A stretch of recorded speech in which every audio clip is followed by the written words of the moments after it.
We will not teach our teachers anymore.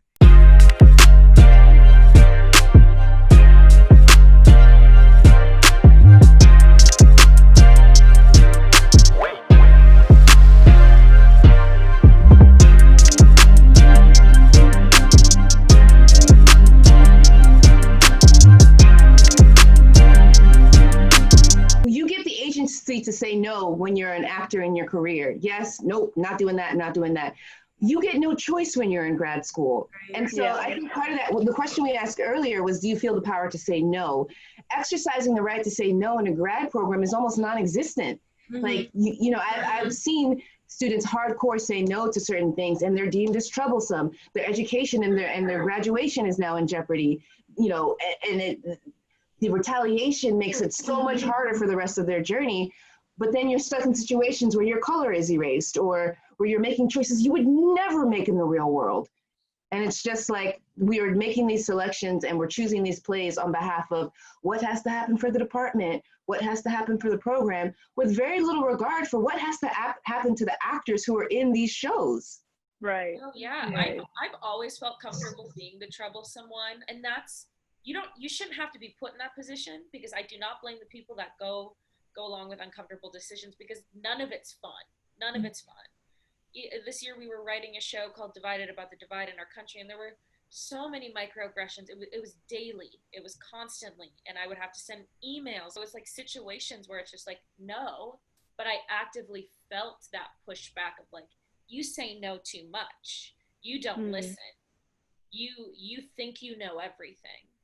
And it's hurtful to have that confusion going on when you're just trying to stand up for your body and your person.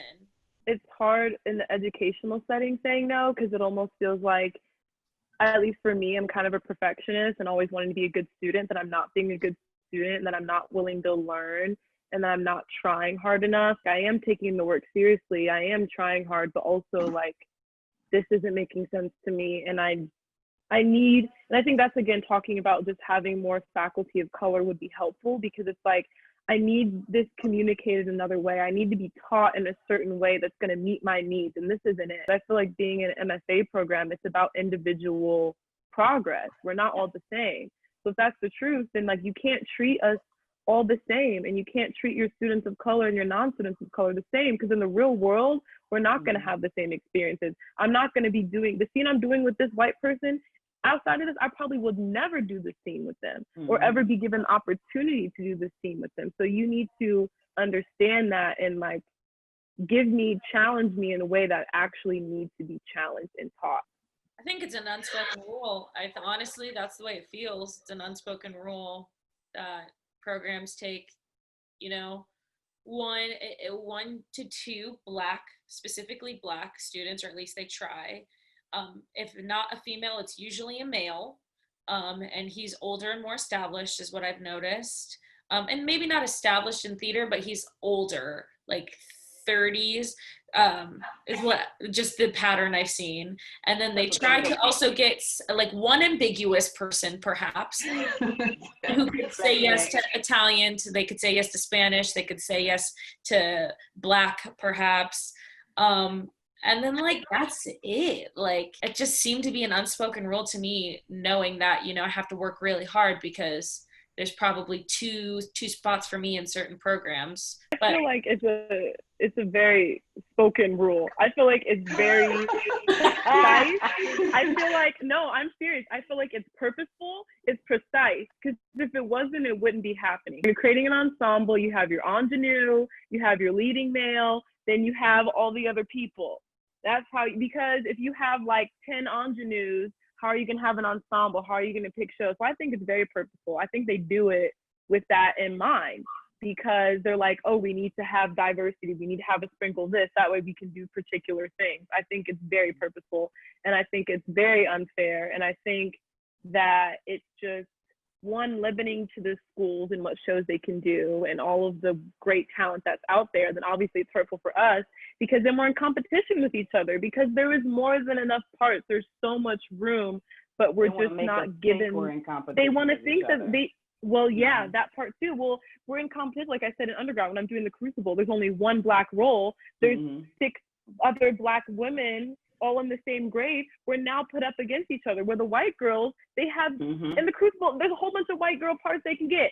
Free for all. They're not worried. But me, I'm looking at my friend like, I'm sorry, girl, this ain't nothing personal, but I'm going to drag you down. Because it's between me and you. And I want the part. I love you. But also it's like who's gonna have the opportunity? And then there's some girls where it's like, you didn't fight as hard, you will never have a chance to have a good role because they're not worried about you, you know? And so yeah, that's my 59 cents.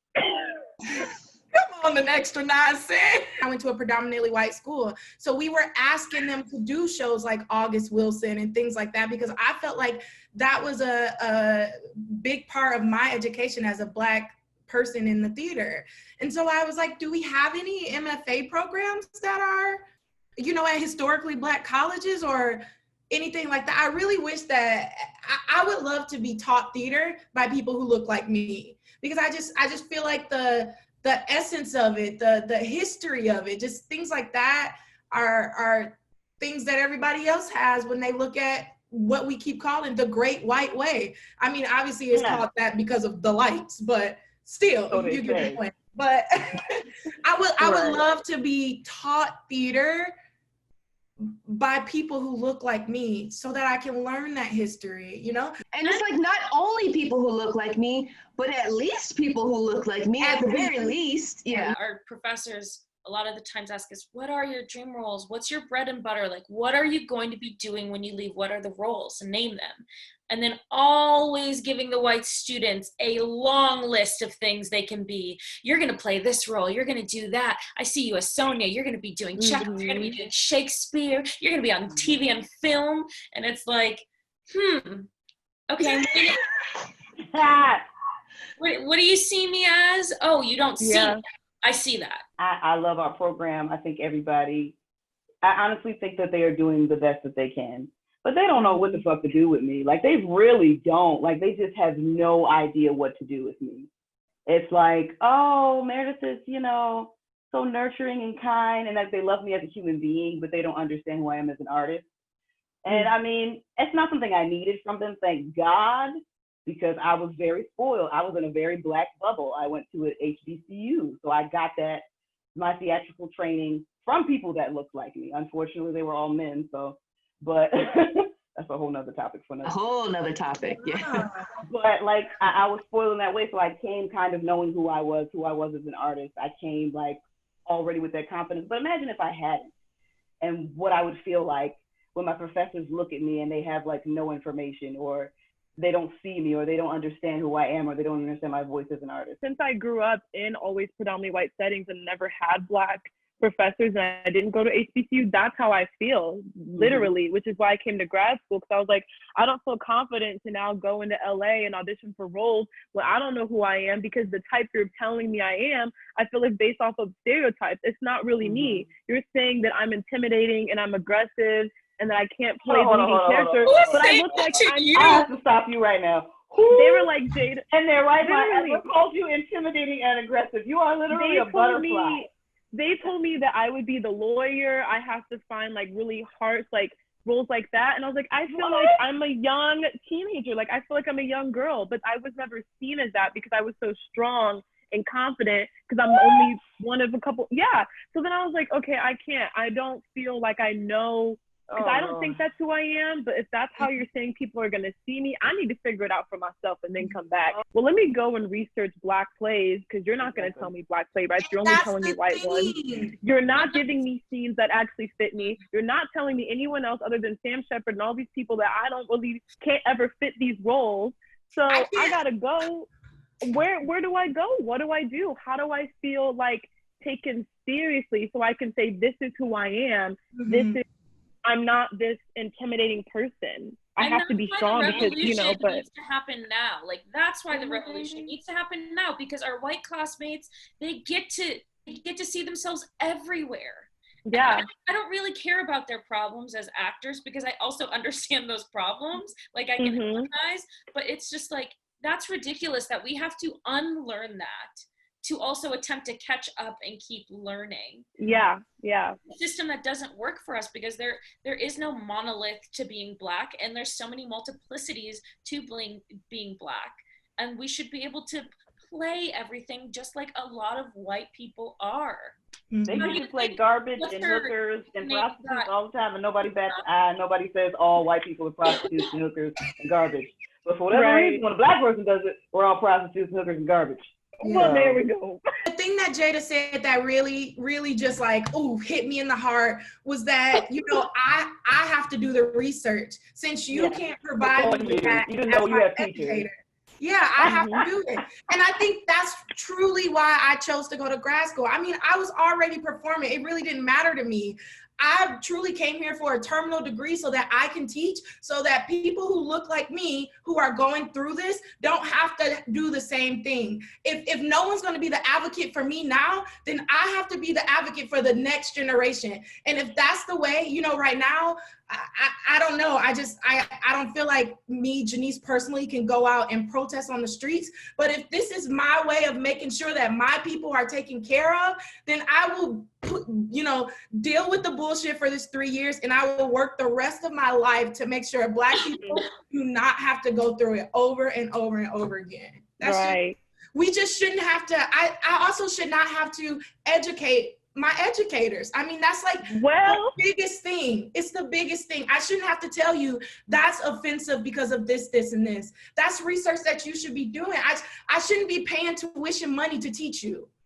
And that's, I mean, I'm no longer doing it. So if I have to get through this 3 years and do that, I will make sure that the next Black person who goes through this 3-year program will not deal with it.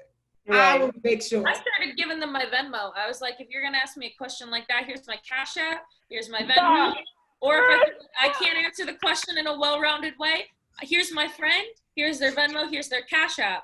Because if you're gonna make me do this all the time, we had to have a meeting on why we couldn't say the N-word, on why our white classmates couldn't say the N-word. No, Marissa, we had to teach a class. Yes, we had to teach we had to teach a class with our classmates and our professors as to why, if we decided to, in the unlikely event, which we never did, read a play by like a Black playwright and nigga is in the play, why we don't want our classmates to say that if we're reading the play, and why we will be offended and how it triggers us. We had to teach our teachers and our classmates, who, by the way, our classmates pretty much understood why, but we had to teach our teachers why that was inappropriate and why that would trigger us. We had that whole class. I had no.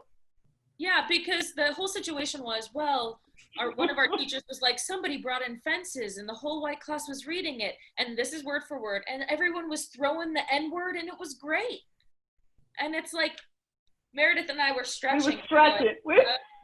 I started morning warm up, and Marissa literally had her head between her legs, and she looked at me, and I was stretching my leg, and I looked at her, and I said, well, bitch, I guess we got to talk about this shit. It's like to go down. Long meeting, and now I don't do it. Now I'm like, if you want me to take time to explain this, or like, if we have to keep doing this, like Venmo me or Cash App me, baby, because I need to get paid for working.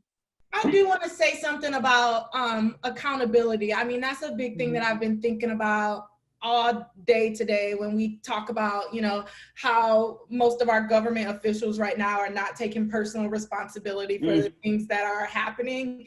And so, I mean, we are yelling at our current president, we're yelling at our mayors and our governors.